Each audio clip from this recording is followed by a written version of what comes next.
భాగంగా చూస్తున్నారు సార్. ఇంత ప్రమాదం జరగడం బాధాకరం సార్. చనిపోయిన వాళ్ళందరూ కూడా చాలా మంది దళితులే సార్.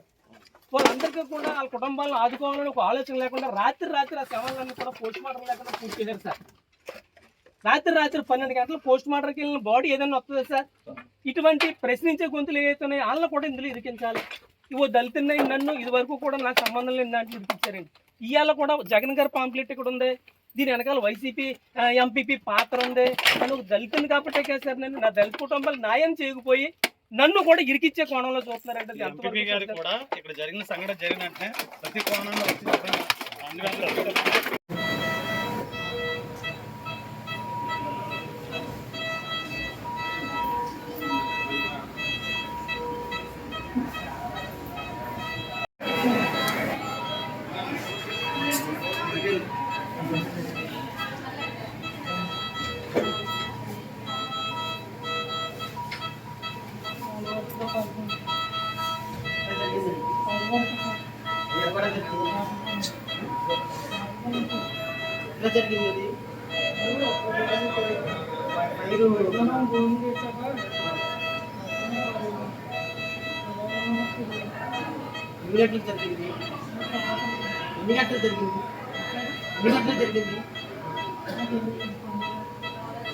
ఎన్నింటికి టైం ఎన్నింటికి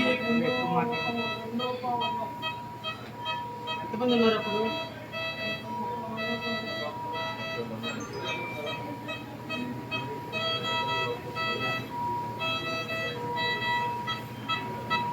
పిల్లలు ఉన్నారా? మీకు పెళ్ళైందా?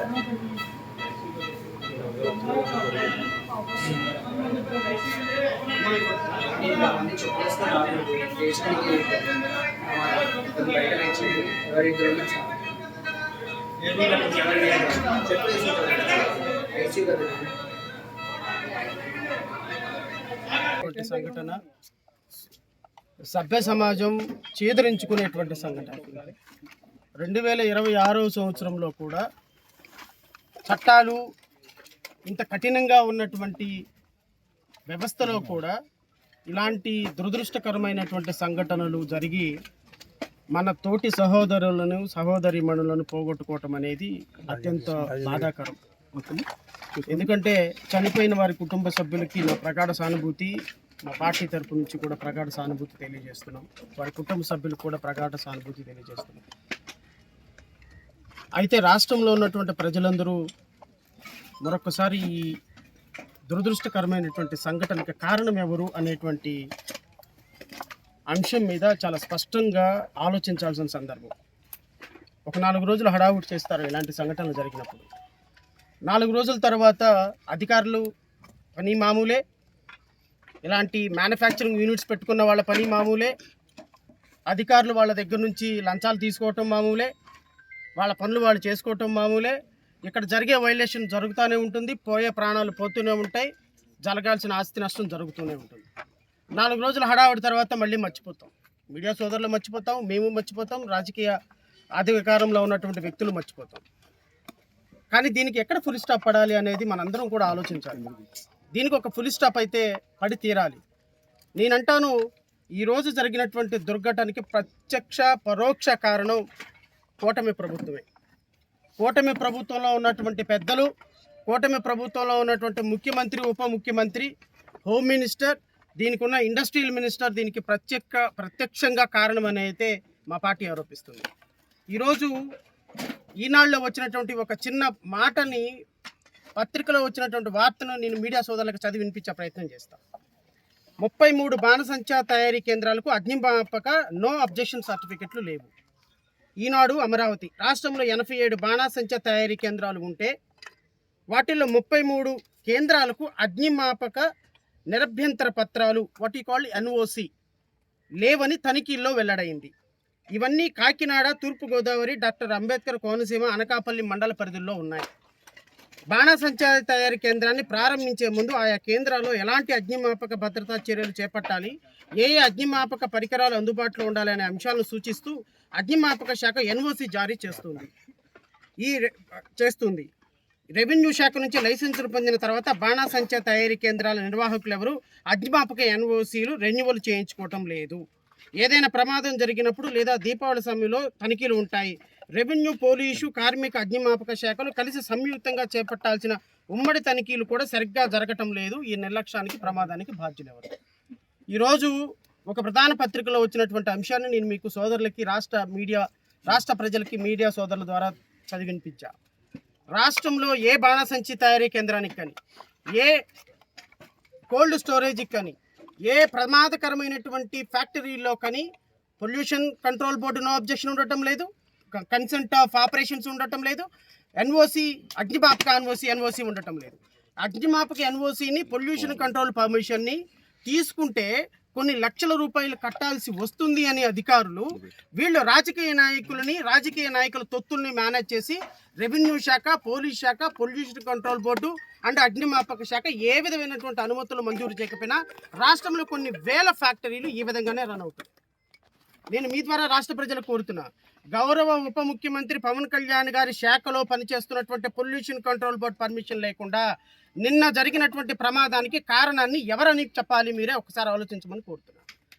గౌరవ ఉప ముఖ్యమంత్రి గారు ఈ మధ్య కాలంలో శాసనసభలో బోండా ఉమా అనేటువంటి ఒక ఎమ్మెల్యే అడిగిన ప్రశ్నకి ఒక మాటగా రాష్ట్రంలో కొన్ని వేల పరిశ్రమలు పొల్యూషన్ కంట్రోల్ బోర్డు పర్మిషన్ లేకుండా పనిచేస్తున్నాయి, వాటిని మేము పొల్యూషన్ కంట్రోల్ బోర్డు పర్మిషన్ తీసుకోమని ఇన్సిస్ట్ చేస్తే రాష్ట్రం నుంచి తరలిపోతాయి, కాబట్టి చూసి చూడనట్టు వ్యవహరించాలి అని అసెంబ్లీ సాక్షిగా చెప్పినటువంటి వీడియో రాష్ట్ర ప్రజలందరికీ తెలుస్తుంది. నేను అడుగుతున్న ఉప ముఖ్యమంత్రి గారిని నిన్న వచ్చి మీరు ఇక్కడికి వచ్చి హడావుడి చేసి వెళ్ళిపోయినారు. అసలు నిన్న జరిగిన ప్రమాదానికి కారణం మీ ప్రభుత్వం కాదా? మీ ప్రభుత్వం అధికారుల నిర్లక్ష్యం కాదా? మీ ఆర్డీఓని, మీ డిఎస్పీని సస్పెండ్ చేసేసి వాళ్ళ మీద తోసేసి వెళ్ళిపోతే మరి పొల్యూషన్ కంట్రోల్ బోర్డు పర్మిషన్ లేకుండా చేసినటువంటి ఫ్యాక్టరీల పరిస్థితి ఏంటి? ఈరోజు రెవెన్యూ శాఖ ఏ విధమైనటువంటి డబ్బులు తీసుకొని అధికారులు అందరూ కూడా మీ పరిపాలనలో రాష్ట్రంలో ఉన్నటువంటి అధికారులందరూ లంచగొండితనాలుగా మారి ప్రజల ప్రాణాలు పోతుంటే మాస్క్ పెట్టుకొని మీరు వచ్చేసేసి 2 మాటలు మాట్లాడేసి ఒక 20 లక్షల రూపాయలు మొఖాన్ని పడేసి మీరు ఫ్లైట్కి వెళ్ళిపోతే ఇక్కడ రాష్ట్రంలో చనిపోయిన వాళ్ళ యొక్క కుటుంబ సభ్యుల పరిస్థితి ఏంటండి? తల్లిని కోల్పోయిన వాడి కొడుకు పరిస్థితి ఏంటి? తల్లిని కోల్పోయినటువంటి కూతురు పరిస్థితి ఏంటి? భార్యను కోల్పోయినటువంటి భర్త పరిస్థితి ఏంటి? ఈరోజు మా అమ్మ లేచి మాకు అన్నం వండి పెడుతుంది, మా నాన్న వచ్చి మాకు ఏదో ఈరోజు బయటకు తీసుకెళ్తాడు అని ఆశగా ఎదురు చూసే కుటుంబాల పరిస్థితి ఏంటి? ఈరోజు అధికారంలోకి మీరు వచ్చి పొల్యూషన్ కంట్రోల్ బోర్డు పర్మిషన్ అవసరం లేదు, అధికారులు లంచాలు తీసుకున్నా వాళ్ళ మీద తోసేస్తామంటే నిన్న జరిగిన ప్రమాదానికి రాష్ట్ర ప్రభుత్వం ఏం చర్యలు తీసుకుంది? ఒక 4 అధికారులను సస్పెండ్ చేస్తే కుదరదు. రాష్ట్ర వ్యాప్తంగా ఉన్నటువంటి ఎన్ఓసీలు లేకుండా పనిచేస్తున్నటువంటి కర్మాగారాలను మూసివేయాలి. రాష్ట్ర వ్యాప్తంగా పొల్యూషన్ కంట్రోల్ బోర్డు పర్మిషన్ లేకుండా పనిచేస్తున్నటువంటి ప్రతి ఫ్యాక్టరీ మీద ఒక నిఘా పెట్టాలి. దీనికి ఒక స్పెషల్ ప్రొటెక్షన్ ఫోర్స్ ఒకటి ఏర్పాటు చేయాలి. ఇది పవన్ కళ్యాణ్ ఆధ్వర్యంలో నడుస్తున్నటువంటి శాఖ. ఈ శాఖ మీద ఇంత నిర్లక్ష్యంగా ఉంటే మీరు సినిమా ప్రమోషన్లు తీసుకోవడానికి, సినిమా యాక్షన్లు తీసుకోవడానికి, సినిమా స్టోరీలు తీసుకోవడానికి మీకు టైం ఉంటుంది, కానీ రాష్ట్రంలో ఎన్ఓసీలు తీసుకొని పరిశ్రమల మీద ఒక టాస్క్ ఫోర్స్ వేసేటువంటి పరిస్థితి అడ్మినిస్ట్రేషన్ లేనప్పుడు దళితుల జీవితాలు, బడుగు బలహీన వర్గాల జీవితాలు ఈ విధంగానే కదా ఉండబోతుంది. నేను మీడియా సోదరులందరినీ కూడా అడుగుతున్నా, మీరు కూడా ప్రశ్నించాలి. మీరు కూడా లోకల్లో మీకు తెలుసు ఎన్ఓసీ ఎవరికి లేదని. ఈరోజు 22 మంది చనిపోవడానికి ఇంకా ఎంతమంది చనిపోతారో తెలియని పరిస్థితికి మనందరం కారణం కదా. వ్యవస్థలో మనందరం ప్రశ్నించాల్సిన బాధ్యత ఉన్నది. ఈరోజు చనిపోయిన కుటుంబ సభ్యులందరికీ కూడా న్యాయం జరగాలి. నేను గౌరవ ముఖ్యమంత్రి గారిని, రాష్ట్ర ప్రభుత్వాన్ని కోరుతున్నా, మీరు పిచ్చి నాటకాలు వేసి ఒక 20 లక్షలు ఇచ్చేసి తుపాకీ ఏదో బట్టలు దులిపేసుకుని వెళ్ళిపోతే కుదరదు. ప్రతి కుటుంబానికి 1 కోటి రూపాయల నష్టపరిహారం చెల్లించాలి. పాలిమార్ కుటుంబంలో జరిగినట్టుగా ఇంతకుముందు విశాఖపట్నంలో ఒక ఇండస్ట్రీలో ఇలాగే జరిగితే గత ప్రభుత్వం 1 కోటి రూపాయలు వాళ్ళ కుటుంబాలకి పరిహారం చేసింది. మీ సొంత డబ్బులు కాదు కదా. మీరు ఫ్లైట్లో వెళ్ళటానికి 100 కోట్లు వాడుతున్నారు. మీ సిద్ధార్థ లూత్రాకి 100 కోట్ల రూపాయలు ఫీజు ఇచ్చారు. మీ కేసులో ఆర్గ్యూ చేస్తున్నారని. మరి దళితులు, బిడ్డలు, బలహీన వర్గాలు కుటుంబాలు కోల్పోయినారు, వాళ్ళకి 1 కోటి రూపాయలు ఇవ్వండి. మేము మా పార్టీ నుంచి రాష్ట్ర ప్రభుత్వాన్ని డిమాండ్ చేస్తున్నాం, చనిపోయిన ప్రతి కుటుంబానికి 1 కోటి రూపాయలు ఇవ్వాలి. క్షతగాత్రులైనటువంటి ప్రతి ఒక్కరికి కూడా 50 లక్షల రూపాయలు పే చేయాలి. ఎక్స్క్రిషియా పే చేయాలి. చనిపోయిన ప్రతి వారి కుటుంబంలో నుంచి ఒకరికి ప్రభుత్వ ఉద్యోగం ఇవ్వాలి. ఎస్సీ ఎస్టీ యాక్ట్లో చెప్పినట్టుగా వాళ్ళ ప్రభుత్వం ఉద్యోగం ఒకటి ఇవ్వాలి, వాళ్ళకి 5 ఎకరాల పొలం ఇవ్వాలి, వాళ్ళకి పక్కా ఇళ్ళు కట్టించాలి. మీరు ఎంత చేసినా చనిపోయిన కుటుంబాలను తిరిగి తీసుకురాలేరు సార్. కానీ మానవత్వంతో మీ యొక్క నిర్లక్ష్యం వల్ల, అధికారుల లంచగొండితనం వల్ల ఈరోజు చనిపోయిన కుటుంబాలకి కనీసంగా వారు చనిపోయారు, వాళ్ళ ఆత్మ శాంతించే విధంగా, వాళ్ళ కుటుంబ సభ్యులైన సంతోషంగా ఉండే విధంగా మా పార్టీ ఏదైతే డిమాండ్ చేస్తుందో ఆ డిమాండ్ని నెరవేర్తించే విధంగా మీరు కనుక ఒక ప్రకటన చేయకపోతే ఖచ్చితంగా మా పార్టీ న్యాయపరంగా పోరాటం చేస్తుంది, బాధితుల తరపున రాజకీయంగా పోరాటం చేస్తుంది. బాధితులకు న్యాయం జరిగేంత వరకు మా పార్టీ అండగా ఉంటుంది. అండ్ రెండో డిమాండ్గా కలెక్టర్ అండ్ ఎస్పీ ఇమ్మీడియట్గా అగ్నిమాపక సంబంధించిన డిస్ట్రిక్ట్ ఫైర్ ఆఫీసర్ ఇమ్మీడియట్గా సస్పెండ్ కావాలి. ఈ ప్రకటన కనుక చేయకపోతే ఖచ్చితంగా మా పార్టీ బాధిత కుటుంబాలతో కలిసి న్యాయ పోరాటం చేస్తుంది, రాజకీయ పోరాటం చేస్తుంది. ఈ రాష్ట్రంలో ఉన్నటువంటి ప్రతి ఒక్క అంశం మీద ఈ విధంగా ఎన్ఓసి లేకుండా, ఫైర్ పర్మిషన్స్ లేకుండా నడిచే ప్రతి ఒక్క ఫ్యాక్టరీ మీద కూడా మా పార్టీ న్యాయ పోరాటం చేస్తుంది. ఇప్పటికే హైకోర్టులో చాలా పబ్లిక్ ఇంట్రెస్ట్ లిటిగేషన్స్ వేశాం. రాష్ట్రంలో ఉన్నటువంటి ప్రతి ఒక్కళ్ళు కూడా వీటి మీద ఫోకస్ చేసి ఇలాంటి ప్రమాదం మరొకసారి జరగకుండా మీడియా సోదరులు, రాజకీయ నాయకులు, ఇక్కడ ఉన్నటువంటి ప్రజాప్రతినిధులు అందరూ కూడా బడుగు బలహీన వర్గాలని, నిరుపేదల్ని, వారి ప్రాణాలు కాపాడే విధంగా మనందరం కలిసికట్టుగా పనిచేయాలని మనస్ఫూర్తిగా కోరుకుంటూ ఈ అవకాశం ఇచ్చిన మీడియా సోదరులకి హృదయపూర్వకంగా నమస్కారాలు తెలియజేసుకుంటూ జై హింద్.